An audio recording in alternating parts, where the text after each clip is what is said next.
तो आज पेश है पहेली का चक्रियो। देखो चित्र। राजा चरण सेन ने पहेली बुझाने का विचित्र शौक था। वह प्रतिदिन दरबारियों को अजीब की पहेली बुझाता था। एक पेड़ पर दो कबूतर का जोड़ा है बैठा हुआ है। कैसे यह बात का पता चले कि दोनों में कौन कबूतर है कौन कबूतरी है। महाराज, आज तो आपने बड़ी सरल पहेली पूछी है। इस पहेली को तो कोई भी पूछ सकता है। कबूतरों के जोड़ के आगे दाना डालो, तब उनमें से जो दाना चुगेगा वो कबूतर है और जो दाना चुगेगी वह कबूतरी। वह मान गए। तुमने क्या दिल खुद करने का जवाब दिया है। और जिस किसी भी उत्तर सही जाता वह उसे दिल खोलकर पुरस्कार देता। राजकोष से धन की बर्बाद है। और चरण सेन की आदत से प्रधानमंत्री माधव माधव बहुत परेशान था। महाराज, कैसे कैसे पहली चक्रियों से बाहर निकालना चाहिए। महाराज, इस आदत के कारण दरबार में तमाम समय इसी प्रकार की बातें होती रहती हैं। महाराज को सारा समय नई पहेलियां खोजने में व्यर्थ चला जाता है। राजहित के कार्यों में समय निकाल ही नहीं पाते। पहेली का उत्तर बताने वाले को राजकोष से पुरस्कार देकर वे बेवजह राजकोष को खाली करने में लगे हुए हैं। महाराज, जैसे भी हो, महाराज की इस गंदी व महंगी आदत को छुड़ाना होगा, लेकिन कैसे। एक दिन, महाराज, राजकुमारी बेला सियानी हो गई है। तुम ठीक कह रही हो महारानी चंदा। हम महारानी, महाराज, जब बेटी सियानी हो जाती है तो उसका ब्याह देरी नहीं करनी चाहिए। आप सिर दी बेला को स्वयंवर की आयोजन करें और दूर दूर तक राजकुमार को बुलाएं। नहीं नहीं महारानी, हम अपनी बेटी का स्वयंवर का आयोजन नहीं करेंगे। यह आप क्या कह रहे हैं महाराज। हाँ हाँ हाँ महारानी, हम अपनी बेटी का स्वयंवर नहीं अपितु दूसरे ढंग से वर चुनूंगा। दूसरा ढंग कौन सा महाराज। मैं राजकुमारी बेला का विवाह उसी से करूंगा जो मेरी पहेली का सही उत्तर देगा। ओह सत्यानाश महाराज, महाराज ने योग्य वर की तलाश में पहेलियों के द्वारा करेंगे। महाराज, इस सनक से के बारे में क्या कहूँ क्या न कहूँ। और राजा चरण सेन अब इसी उधेड़बुन में लगा था। सही दामाद की खोज में कौन सी पहेली पूछनी चाहिए। हाँ, यह पहेली ठीक रहेगी। नहीं नहीं, यह पहेली तो कोई मूर्ख भी सोच सकता है। इसे नहीं बूझूंगा मैं। और कई दिन बीतने पर राजा चरण सिंह को सही पहेली का चुनाव न कर पाया। एक दिन जब वह कई दिनों तक लगातार वर्षा के बाद आसमान खुला तो चरण सिंह घूमने के उद्देश्य से महल की छत पर चला गया। ओह ओह, आकाश में खिला इंद्रधनुष कितना लुभावना लग रहा है। मिल गई राजकुमारी बेला के लिए वर खोजो के लिए नई अनोखी पहेली मिल गई। और अगले दिन दरबार लगा। हमने राजकुमारी का विवाह करने का निश्चय कर लिया है। जो हमारे जो हमारे हाथ से इंद्रधनुष ला कर देगा उसी के साथ बेला का विवाह करेंगे। महाराज, बेटी के विवाह में आप पहेलियां समावेश कर रहे हैं, यह ठीक नहीं है। यह चरण सिंह ने बूटी तन गई। प्रधानमंत्री जी, बेला आपकी नहीं हमारी बेटी है। उसका विवाह हम जैसे चाहेंगे वैसे करेंगे। जी महाराज, सनकीपन की भी एक हद होती है। और इस बीच दिन राजा चरण सेन की घोषणा कर दी। महाराज ने राजकुमारी बेला का विवाह करने की शर्त में जो पहेली है उसका हल किया जा सकता है। भला भला इंद्रधनुष को हाथ में कैसे ला कर दिया जा सकता है। लगता है महाराज पागल हो गए। दूसरी ओर इस विचित्र पहेली के कारण कहीं महाराज किसी कुप्रभाव में राजकुमारी बेला न कर बैठे। तभी सहसा उसे ध्यान आया। विद नगर के युवा राजा अहंकार बुद्धिमान है। हर तरह की राजकुमारी बेला के योग्य है। इस विषय में मुझे बिल्द नगर जाकर राजा अहंकार से बात करनी चाहिए। और उसी समय राजा चरण सेन के पास पहुंचा। महाराज, कुछ समय के लिए मैं बाहर जाना चाहता हूँ। ठीक है। और उसी दिन बिल्द नगर की रवाना हो गया और बिल्द नगर पहुंचकर, राजन, हमारे महाराज अपनी पुत्री का विवाह करना चाहते हैं। मेरी इच्छा है राजकुमारी बेला के साथ आप विवाह होना चाहिए। प्रधानमंत्री जी, हमारे साथ क्यों? क्योंकि मुझे विश्वास है कि आप शख्स हैं जो चरण सेन की पूछी गई पहेली का हल निकाल कर दे सकते हैं। वह पहेली क्या है चरण सिंह प्रधानमंत्री जी? राजन, हमारे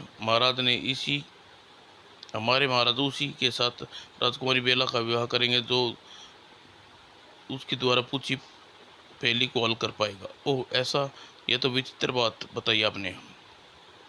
राजन, इसी बात का दुख है कि मैंने चाहने पर महाराज उसकी सनक से छुटकारा नहीं दिला पाया हूँ। आपसे के पास इसी आशा में आया हूँ, शायद आप ऐसा कर सके। राजा चरण सेन जी, कौन सी पहेली पूछी है? उसकी पहेली है, जो कोई भी इंद्रधनुष को लाकर देगा, सातवें राजकुमारी बेला का विवाह करेंगे। ओह यह बात है। हाँ राजन, मुझे डर है कि कहीं कोई कुपात्र इस अवसर का फायदा न उठा ले। प्रधानमंत्री जी, घबराइए नहीं। इंद्रधनुष को हाथ में लाना बहुत ही सरल कार्य है। मैं ऐसा करके दिखा सकता हूँ। तो मेरा आना सफल हो गया। हाँ प्रधानमंत्री जी, मैं राजा चरण सेन के सम्मुख ऐसा दिखाऊंगा और इससे पहले थोड़ा सबक सिखाना चाहूँगा ताकि वह पहली पूजना छोड़ दे। ओह, यह तो सोने पर सुहागा है। प्रधानमंत्री जी, आप मनोहर नगर पधारिए, मैं सिर वहाँ जाऊँगा। ठीक है राजन।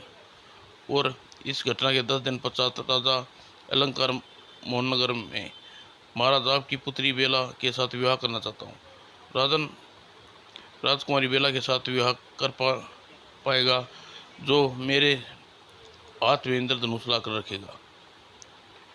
महाराज, इंद्रधनुष तो आकाश में होता है, वह भला पृथ्वी पर कैसे लाया जा सकता है? राजन, यदि इंद्रधनुष पृथ्वी पर लाया सरल कार्य नहीं है तो राजकुमारी बेला के साथ विवाह कर पाना भी सरल कार्य नहीं समझे। ओह महाराज, यदि मैं इंद्रधनुष आपके हाथ में लाकर न ला सका तो ऐसा कर पाएगा राजकुमारी बेला का विवाह उससे करेंगे हम, चाहे ऐसा करने वाला कोई भी हो। हाँ, वह कोई भी हो, साधारण आदमी भी, और कोई चोर और बदमाश। हाँ, चोर बदमाश भी। ओह, तो आपकी जाति है महाराज। आप कोई भी परीक्षा लेकर देख सकते हैं। आंख मूंद कर हर परीक्षा दे सकता हूँ। मैंने वेद पुराण का अध्ययन किया है। आपके राज्य में बड़े बड़े पंडित भी, बस ये काम कोई भी कर सकता है। मैं चाहता हूँ बेला का पति इन सब से अत्यंत कुशाण बुद्धिमान का स्वामी होना चाहिए। ओह, तो राजकुमारी बेला से मेरा विवाह कदापि नहीं हो सकता है महाराज। तुम्हें यहाँ अच्छा आकरा आना ही चाहिए था। यहाँ इच्छा लेकर आना ही नहीं चाहिए था। और राजा अलंकार वापस लौट गई। और उसी रात, तभी, तुम कौन हो? मैं एक चोर हूँ और राजा का खजाना लूटने आया हूँ। तुम्हारी इतनी हिम्मत, तुम्हें महाराज के पास ले चलो। और पहरेदार उसे चरण सेन के पास ले आए। कौन हो ये? महाराज, ये आपका होने वाला दामाद है। महाराज, मैं आपका होने वाला दामाद हूँ। खामोश, जानते हो क्या बक रहे हो? वही कह रहा हूँ जो सच है। महाराज, यह एक चोर है और खजाने की चोरी करने के उद्देश्य से महल में घुसा था। चोर होकर हमारा दामाद बनने की सपने देख रहा है, नालायक। महाराज, मैं आपकी पहेली का हल ढूंढ लिया है, इसलिए आपका होने वाला दामाद हुआ कि नहीं। तुमने हमारी पहेली का हल ढूंढ लिया है? हाँ महाराज, कल प्रातः होते ही मैं आपका इंद्रधनुष दे सकता हूँ। यदि तुम हमारी पहेली का हल जानते हो तो महल में चोरी के उद्देश्य से क्यों आए थे? महाराज, राजकुमारी बेला से विवाह करने के बाद आपके खजाने पर मेरा हक बनता है। इसलिए मैं महल में घुसकर यह देखना चाहता था कि खजाने में क्या क्या है। तभी तो पहरेदारों ने पकड़ लिया। महाराज, इन पहरेदारों को दंडित कीजिए। इन्हें अपने होने वाले दामाद का अपमान किया। खामोश, बार बार हमारा होने वाला दामाद नहीं, होने वाला दामाद कहीं को हो। पहरेदार, इसे ले जाकर कारागार में बंद कर दो, कल इसका निर्णय करेंगे। जी महाराज। और यह आप ठीक नहीं कर रही। होने वाले दामाद से ऐसा स्वागत। जब पहरेदार चोर को वहां से ले गए, सचमुच सचमुच चोर मेरा हाथ में इंद्रधनुष लाकर धर सकता है। अगर उसने ऐसा कर दिखाया तो ओह, कुछ भी हो, मैं उसके किसी हालत में चोर के साथ अपनी इकलौती बेटी का विवाह नहीं करूंगा। वह चोर अपराध है। कल चोर को प्राणदंड दे दूंगा। तब न रहेगा बांस, न बजेगी बांसुरी। अब चोर को जीवित नहीं रहेगा, तब कैसे वह बेला से ब्याह करेगा का पेश करेगा। अगले दिन, चलो, तुम्हें महाराज ने दरबार में बुलाया है। महाराज को होने वाले दामाद के साथ इज्जत से पेश आओ तुम लोग, वरना क्या कर लेगा तू हमारा। एक राजा का दामाद बनने से सबके नौकरी से निकाल दूंगा मैं। जा जा, बड़ा आया नौकरी से निकालने वाला। दिन में ख्वाब देखने छोड़ दे, चुपचाप में हमारे साथ चल। और तब वह पहरेदार के साथ चल दिया। और कल तुम चोरी के उद्देश्य से हमारे महल में घुसे थे, इसलिए तुम्हें प्राणदंड देते हैं और इसी समय सूली पर लटका दिया जाए, हमारा यह आदेश है। महाराज, लगता है आप मुझे सूली पर चढ़ाने की बहुत उतावले हैं। मुझे सूली पर चढ़ाने मंजूर है, लेकिन सूली पर चढ़ने से पहले आपके द्वारा पूछी पहेली का हल कर दिखाना चाहता हूँ। हमें नहीं देखना अपनी पहेली का हल। महाराज, यह तो आपकी नाइंसाफ़ी है। पहेली का हल जानना है और हल का आप दामाद बनने का सपन देख रहा है और सपन स्वीकार नहीं होने दे रहा। ऐसा क्यों महाराज? क्योंकि तुम एक चोर हो। आपने ऐसी ही कोई शर्त नहीं रखी महाराज। आपकी पहेली काल ढूंढने वाला कोई चोर नहीं होना चाहिए। ओह, यह चोर तो बड़ा चालाक है। अपनी बातों के जाल में फंसाकर यह बेबस कर देना चाहता है। अगर बड़े दरबार में इसकी बात नहीं मानता तो लोगों की नज़रों में गिरता हूँ। इसकी बात मानता हूँ तो क्या पता यह पहले का हल ढूंढ ही दे। तब मुझे हर सूरत में बेला का विवाह इससे करना होगा। इस अवस्था में चोर को दामाद बनाना होगा मुझे। और महाराज किस सोच में पड़ गए? इंद्रधनुष को हथेली पर नहीं लेना चाहते आप? और ऐसा ही चरण सिंह ने दरबारियों की ओर देखा। क्या इस दरबार में चोर के अलावा कोई और मेरी पहेली हल नहीं कर सकता? वो चारों ओर सन्नाटा छा गया। देख लीजिए महाराज, दरबार में छाए सन्नाटे का मतलब स्पष्ट है। मेरे अलावा कोई भी आपकी पहेली का हल नहीं जानता। महाराज, क्या पता यह झूठ बक रहा हो। इसकी परीक्षा लेकर देखनी चाहिए। प्रधानमंत्री जी ठीक कह रहे हैं। चरण सिंह सेन पूर्ण सोच में पड़ गया। पहली के कैसे चक्रियों में फंस गया हूँ मैं। और फिर कोई चारा न देख कर कहना पड़ा, ठीक है चोर, तुम्हारी पहेली का हल कर दिखाओ। महाराज, एक शीशे का पात्र और साबुन धुला हुआ पानी मंगवा लीजिए। और तुरंत ऐसा ही व्यवस्था की गई। महाराज ने सिंहासन से उतरकर जरा मेरे साथ खिड़की के पास आइए। और जब दोनों खिड़की के पास पहुंचे, इस पात्र को हाथ में लीजिए महाराज। और चरण सिंह ने पात्र को हाथ में लिया। देखिए महाराज, इंद्रधनुष आपके हाथ में है। सचमुच साबुन के जागों में धूप गुजरने से इंद्रधनुष का रंग प्रति में छटक रही है। और महाराज, इस वैज्ञानिक प्रतिक्रिया के द्वारा आपने अपनी पहेली का हल कर दिखाया। आपने वादा पूरा कीजिए, राजकुमारी बेला का विवाह कर। ठीक है, यह बात बड़े दरबार में नहीं अपितु महल में होगी। और दरबार समाप्ति पर आओ हमारे साथ महल चलो, चलिए। और जब महल में आए, चोर तुमने महल में चोरी के उद्देश्य से घुसे हो, घुस कर अपराध किया है, इसलिए तुम्हें प्राणदंड भी दे चुका हूँ। इसलिए तुम हमारे दामाद नहीं बनने लायक किसी सूरत में नहीं हो। लेकिन महाराज, मैंने आपकी कसौटी पर खरा उतरा हूँ। यह बात क्यों बोल रहे हो? भले ही मैं चोर सही, लेकिन आपके द्वारा पूछी पहली मैंने बड़े दरबार में हल किया है। आप राजवंश के हैं, इसलिए अपना वचन तोड़ना शोभा नहीं देता। ओह, इसकी नैतिकता की शिक्षा दे रहा है तुम। चरण सिंह बुरी तरह परेशान हो गया। देखो, मैं तुम जो भी मांगोगे वे देने को तैयार हूँ। तुम रात के अंधेरे में मेरे राज्य की सीमा से बाहर चला जाऊंगा महाराज, बेला से विवाह करने के पश्चात। ओह, बड़े निर्लज हो, बार बार एक ही राग अल्प रही हो। महाराज, मैं राग नहीं अल्प रहा, बल्कि अपना हक आपसे मांग रहा हूँ। तुम यह भी सोचो, एक चोर हमारी बेटी के साथ हाथ में कैसे दे सकते हैं? यह तो आपका दोगलापन है महाराज। आप कहते हैं कि आपकी बेटी के साथ उसी के साथ विवाह करोगे जो आपके द्वारा पूछी गई पहली को हल करेगा, चाहे वह चोर बदमाश क्यों ना हो। महाराज, मैंने सुना है राजवंश के लोग जो कहते हैं वह उसका हल हर हालत में अटल रहते हैं। राजवंश, आप सच्चे राजवंश नहीं है तो खामोश, ज़्यादा मत बोल। मुझे कहना ही पड़ा। ठीक है, कल बेला का विवाह तुमसे होगा। महाराज की जय हो, मुझे यही चाहिए था। उसी रात महाराज, देख लिया आपने पहली का नतीजा। एक चोर के साथ बेटी का ब्याह करना पड़ रहा है। महारानी, आज हम अपनी भूल का एहसास हो गया। न हम पहली के शर्त रखते और न एक चोर से बेटी का ब्याह करने की नौबत आती।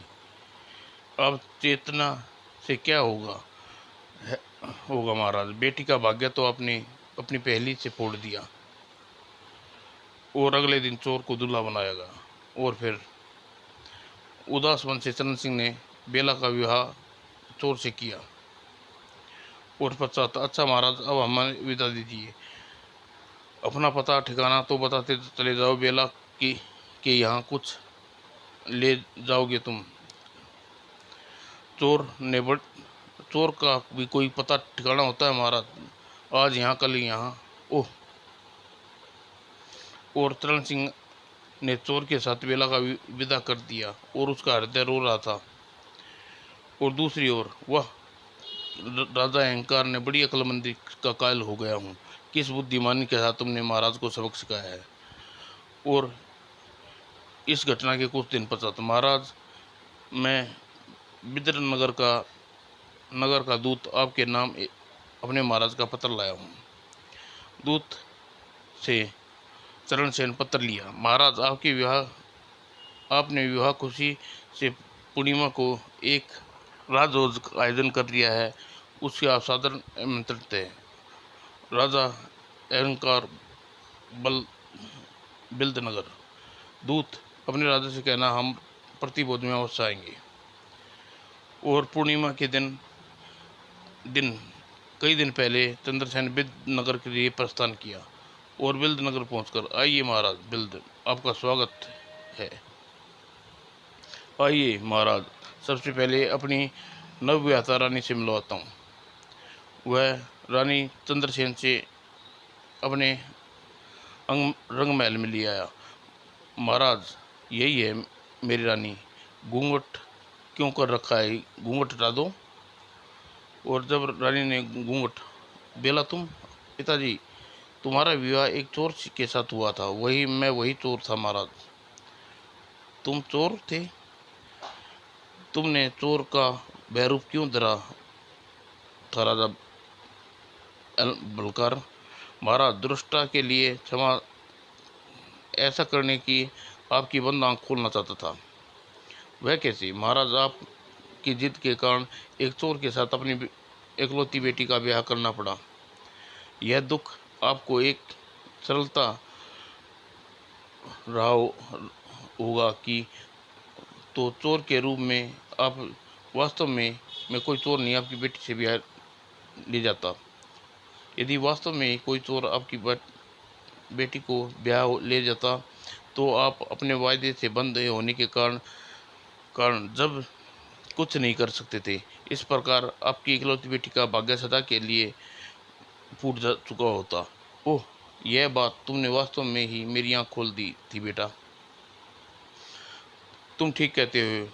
योग्यता की कसौटी पर पहेलियों द्वारा नहीं आपत्ति अपनी बुद्धि से करनी चाहिए। यह मेरा सौभाग्य था कि तुम जैसा दामाद मिला, नहीं तो मैं अपनी ओर से बेला को भाग्य फोड़ ही दिया था। छोड़िए इन बातों को महाराज, आप लंबी यात्रा तय करके आए हैं, भूख लगी होगी, भोजन का प्रबंध करवाता हूँ। नहीं नहीं, अब यहाँ का पानी भी नहीं पी सकूँगा। क्यों महाराज, इतने बुद्धिमान व्यक्ति होकर इतना भी नहीं जानते कि यहाँ बेटी के ब्याह हो गई हो, वो बेटी के घर का आंदोलन ग्रहण कैसे कर सकता हूँ मैं। ओह, इस बात से मैं भूल हो गई थी। और बेटा, मुझे खुशी है कि बेला तुम जैसे समझदार पति मिला। अब मैं यहाँ चलता हूँ। आपके यहाँ आपको यहाँ रोक अभी नहीं जा सकता मैं। और फिर वह वहाँ से चलने लगा। महाराज, मैंने आपसे दहेज में कुछ नहीं लिया, इसलिए दहेज में आपसे कुछ चाहता हूँ। बेटा, मैं समझ गया तुम क्या मांगना चाहते हो। एक वचन न तो मैंने वचन देता हूँ कि आज के बाद पहेली की कसौटी में किसी योग्यता नहीं परखूंगा। पहेली का मनोरंजन की चीज़ है, उस राजकोष का धन व्यर्थ नहीं करूँगा। बस महाराज, आपसे यही वचन मांगना चाहता था।